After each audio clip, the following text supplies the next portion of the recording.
당신 아들한테 내가는 안 주겠습니다. 그 문장을 내뱉고 돌아선 순간 지은호는 이상하리만큼 조용해졌습니다. 분노가 지나간 자리에 남는 것은 늘 공허였는데요. 그 공허가 비겁함인지 안도감인지 구분이 잘 되지 않았습니다. 다만 확실했던 건 스스로의 선택을 누군가의 요구보다 앞세웠다는 사실이었습니다. 오랫동안 누군가의 딸로만 서 있었던 자리를 처음으로 지은호라는 이름으로 채웠다는 감각이 들었습니다. 집으로 돌아와 문을 닫자마자 손이 떨렸습니다. 책상 서랍맨 아래에 넣어두었던 입양 서류 사본과 보육원 기록을 다시 펼쳐보았습니다.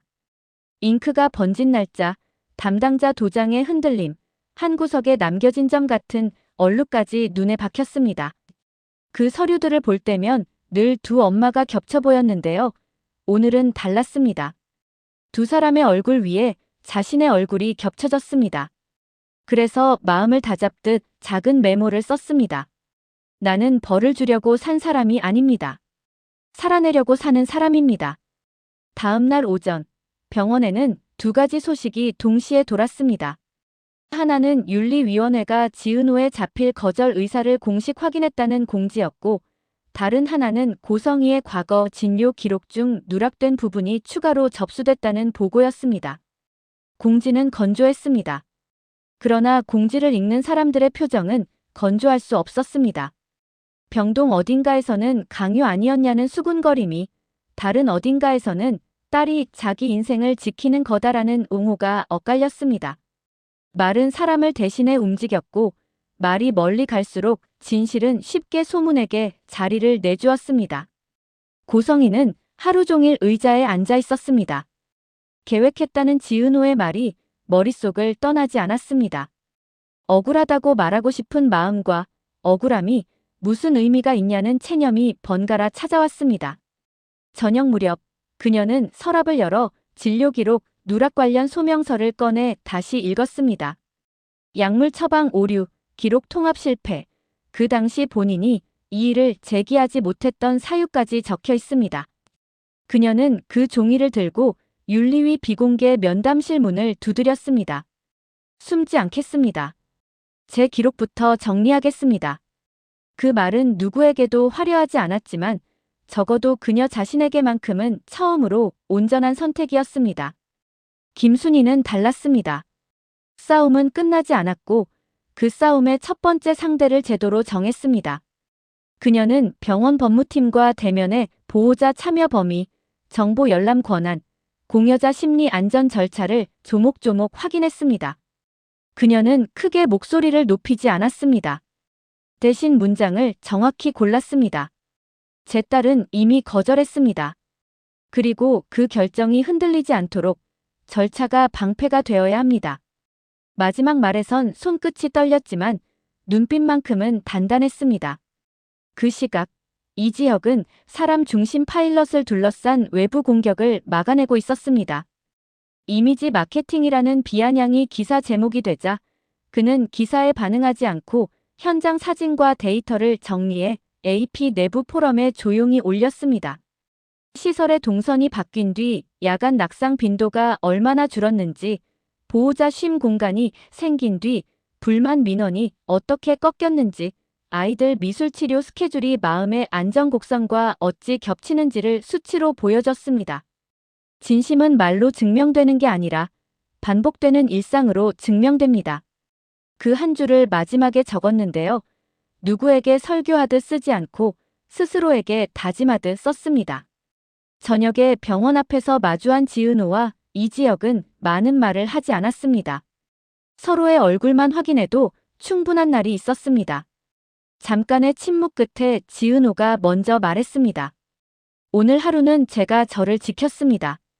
이지혁은 고개를 끄덕였습니다. 그럼 내일은 제가 당신을 조금 지키겠습니다. 그 말이 오글거릴 만큼 달콤하지 않아서 오히려 든든했습니다. 보호자라는 단어 대신 동행이라는 단어가 어울리는 거리를 두고 옆에 서는 방식이었습니다. 이튿날 오전, 첫 번째 심리적 클라이맥스가 찾아왔습니다. 윤리위 회의실에 예상치 못한 항목이 올라왔습니다. 외부 생체이식 연계교차이식 익명기증 포함 사전 검토. 병원 이식 코디네이터가 조심스럽게 설명했습니다. 직계 가족 간 이식이 불가능한 경우 기증 의사를 밝힌 타 가족과 교차 매칭을 통해 두 가족 모두가 이식 기회를 얻는 제도입니다. 강제는 아니고 익명성은 보장됩니다. 이 문구는 모두를 동시에 멈춰 세웠습니다. 누구도 예상하지 못한 방향이었습니다. 지은호에게는 대체 가능성이라는 희망이, 고성희에게는 내가 아니어도 산다는 안도와 허무가, 김순희에게는 아이의 몸을 지키면서 누군가를 살릴 수 있다는 희미한 빛이 스쳤습니다. 하지만 두 번째 클라이맥스는 곧바로 뒤따랐습니다. 온라인에서 누군가 거절녀라는 악의적 별칭으로 지은호를 조롱하는 게시글이 퍼지기 시작했습니다.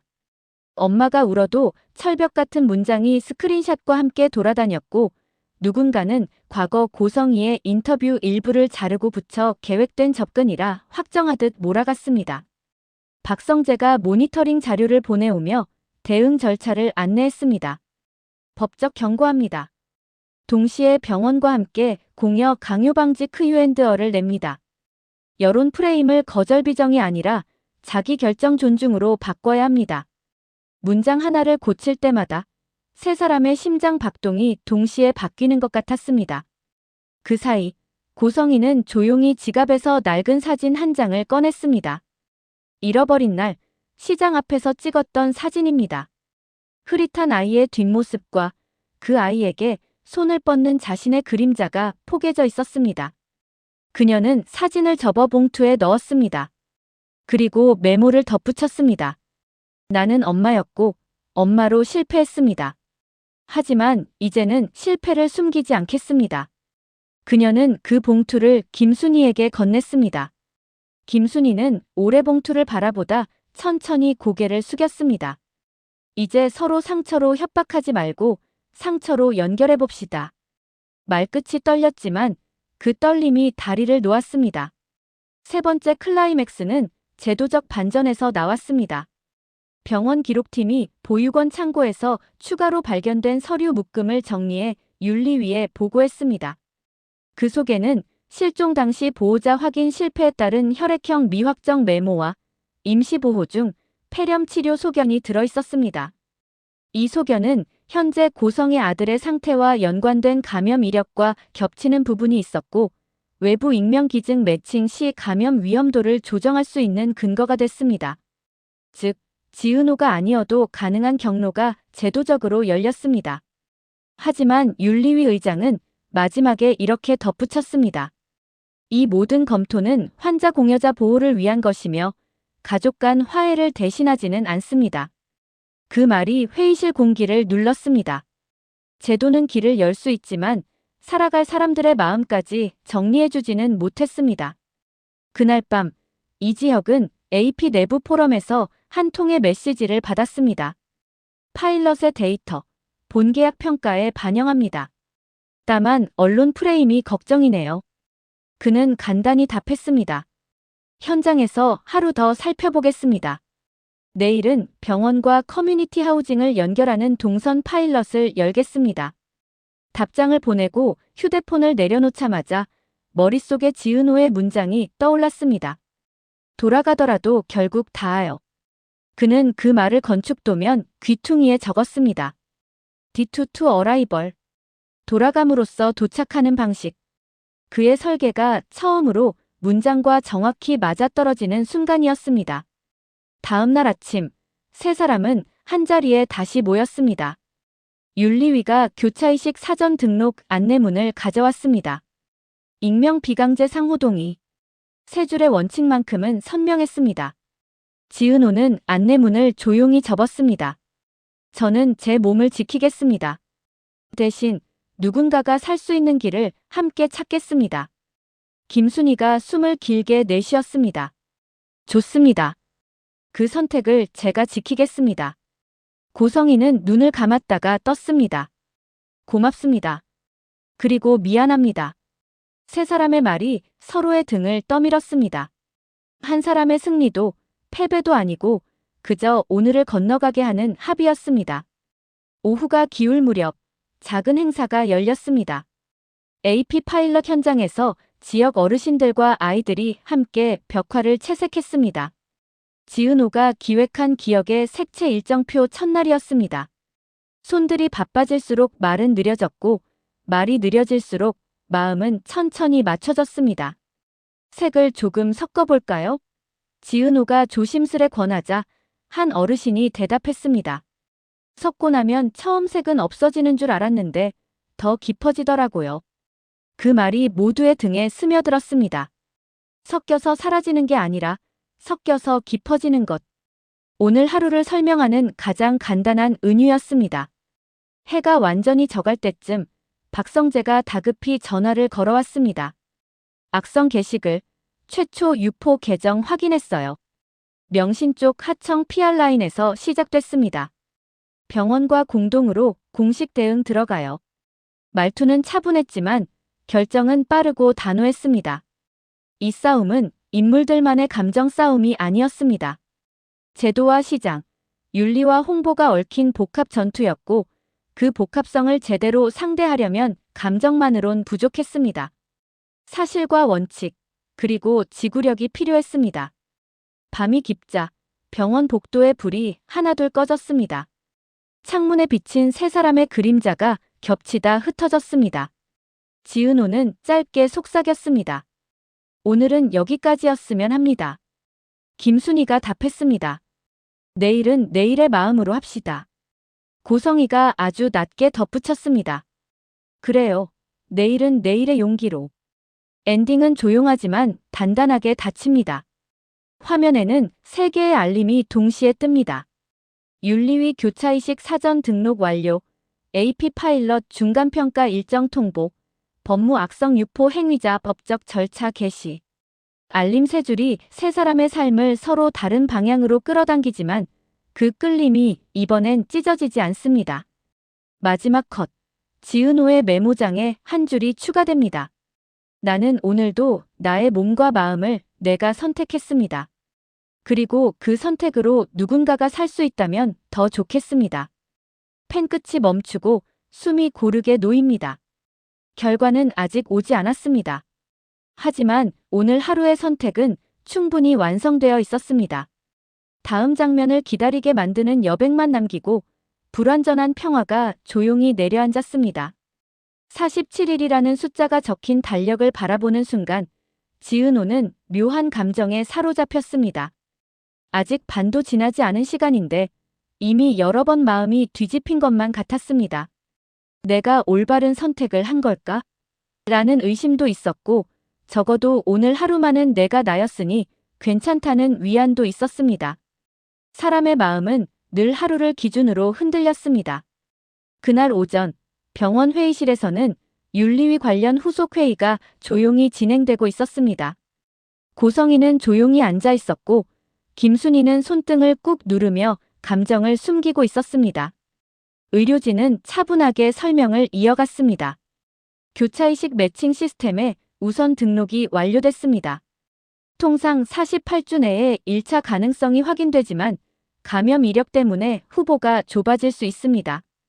이 말은 희망이지만 동시에 불안이었습니다. 가능성은 열려 있었지만 몇 번째 순서가 될지는 아무도 장담할 수 없었기 때문입니다. 회의가 끝났을 때 고성희는 잠시 자리를 떠나지 않고 앉아 있었습니다. 그녀의 얼굴은 깊이 패였고 눈가는 붉었습니다. 김순희가 조심스럽게 말을 건넸습니다. 괜찮으세요? 네, 괜찮아요. 그게 문제예요. 괜찮아지는 게 너무 무서워요.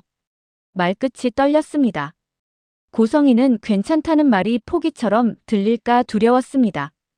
김순희는 오래 바라보다가 아주 낮게 말했습니다. 저도 그래요. 마음이 괜찮아지면 아이를 지키겠다는 결심이 흐려질까봐. 두 사람은 처음으로 서로의 두려움을 마주했습니다. 미움보다 먼저 마음의 상처가 움직인 순간이었습니다. 한편 이 지역은 AP 파일럿을 둘러싼 내외부 압박 속에서 이상한 흐름을 감지했습니다. 실무팀 내부에서 누군가가 의도적으로 팀 자료를 늦게 올리고 잘못된 정보가 흘러나오는 상황이 반복되고 있었습니다. 출처가 명신 쪽인지 내부 경쟁자인지 확인할 수는 없었지만 조용한 방해였음은 분명했습니다. 박성재는 단도직입적으로 말했습니다. 지금 누가 뒤에서 흔들고 있어요. 당신을 무너뜨리려는 건 아니고 AP에서 사람 중심이 너무 전면으로 나서는 걸 불편해하는 쪽이 있는 것 같습니다.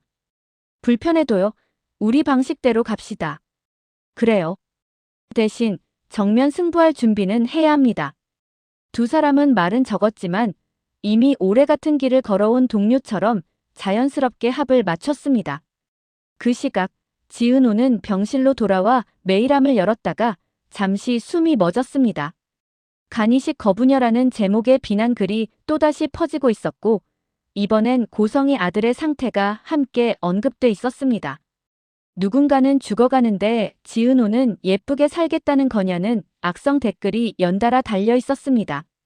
그 글들의 잔혹함은 상상 이상이었습니다. 감정이 아니라 혐오에 가까웠습니다. 문득 작은 알림이 떴습니다. 발신자 이지혁. 내용 보지 마요. 우리가 정리할게요. 짧은 메시지였지만 지은호는 눈을 감고 숨을 내쉬었습니다. 우리가 정리할게요. 그 문장에서 그녀는 혼자가 아니라는 사실을 처음으로 또렷하게 느꼈습니다. 그날 오후 고성희는 갑자기 쓰러질 듯한 어지럼증을 느껴 응급실로 실려갔습니다. 피곤과 스트레스, 그리고 약물 부작용의 복합이었지만 그 소식을 들은 지은호는 숨도 못 쉬고 병원으로 뛰어갔습니다. 응급실 침대 외벽에 기대 서 있는 고성희의 모습은 지나치게 작아 보였습니다. 엄마 아니, 이사장님 괜찮아요? 고성희는 웃으려 했지만 금방 눈물이 흘렀습니다. 미안해. 자꾸 무거운 모습만 보여줘서 미안해. 말도 안 돼요. 누구든 아플 수 있어요. 엄마라는 단어는 입가에서 맴돌았지만 지은호는 끝내 말하지 못했습니다. 그 단어엔 아직 상처가 묻어 있었고 지금은 상처를 긁지 않는 것이 서로에게 나은 선택처럼 느껴졌습니다. 그날 밤 김순희는 혼자 병실 창문 앞에 서 있었습니다. 창밖에는 비가 내리고 있었고 그 빗방울이 유리에 자꾸 부딪혔습니다. 그녀는 마음속으로 반복했습니다. 지키는 게 맞지. 잡아두는 게 아니라 지키는 거지. 그러나 그 말도 오래 버티지 못했습니다. 어느 순간 눈물이 조용히 떨어졌습니다. 은호야, 너는 얼마나 힘들었을까? 처음으로 그녀는 엄마의 두려움이 아닌 아이의 고통을 먼저 상상했습니다. 그 상상은 더 아팠습니다. 다음 날 병동에 새로운 소식이 전해졌습니다. 교차이식 매칭 1차 후보군에서 형제 매칭 케이스가 발견된 것입니다. 감염 이력도 잘 맞았고 의료적으로는 아주 이상적인 조합이었습니다. 하지만 조건이 하나 있었는데요. 상대 가족이 심리 상담 절차 중 양측 정보에 관한 특별 요청을 넣었다는 점이었습니다. 즉, 익명 기증이 아닌 부분 공개 기증을 원한다는 것이었습니다. 의사는 신중하게 말을 이었습니다. 두 분 모두 부담될 수 있습니다. 그러나 상대 가족이 지금 선택지가 많지 않고 조건은 매우 적합합니다. 순간 고성희의 표정이 굳었습니다. 지은호에게 부담이 될까 두려웠고 또다시 누군가의 선택에 그녀가 얽히지는 않을까 겁이 났습니다. 반대로 김순희는 당황했습니다. 익명성이 보장될 줄 알았는데 부분 공개라는 말은 또다시 예상 밖이었습니다. 지은호는 두 사람을 번갈아 보았습니다. 그리고 아주 차분한 목소리로 말했습니다. 제가 결정할게요. 이번엔 정말 제 삶의 기준으로요. 그 말은 때로 외침보다 더 강했습니다. 그날 밤 늦게 병원 앞 벤치에서 지혁과 은호가 마주 앉았습니다. 지혁은 말없이 따뜻한 캔커피를 건넸습니다. 어떻게 하고 싶어요? 몰라요. 근데 하나는 확실해요. 저는 이제 누군가의 부탁이나 죄책감으로 선택하고 싶지 않아요. 그럼 그 선택이 옳아요. 정말요? 네. 선택에는 옳고 그름이 없어요. 당신이 사는 방식만 있을 뿐이에요. 그 말이 마치 숨을 쉬게 해주는 산소 같았습니다. 지은호는 천천히 고개를 끄덕였습니다. 그럼 나 내일 가서 말할게요. 나는 나를 지키는 방식으로 살겠다고. 누구도 대신하지 않고. 지혁은 말없이 웃었습니다. 그 웃음 속에는 긴 싸움 끝에 얻은 믿음이 들어 있었습니다. 화면이 천천히 어두워지고 자막이 뜹니다. 47일의 시간은 사람을 바꾸지 않는다. 단지 원래 있던 진심을 꺼내게 할 뿐이다. 그리고 장면 마지막, 병원에서 한 통의 연락이 옵니다. 내일 오전 10시 1차 협의 절차가 있습니다. 세 사람의 얼굴이 동시에 굳어집니다. 다음 회차의 문은 이렇게 조용히 그러나 강하게 열렸습니다.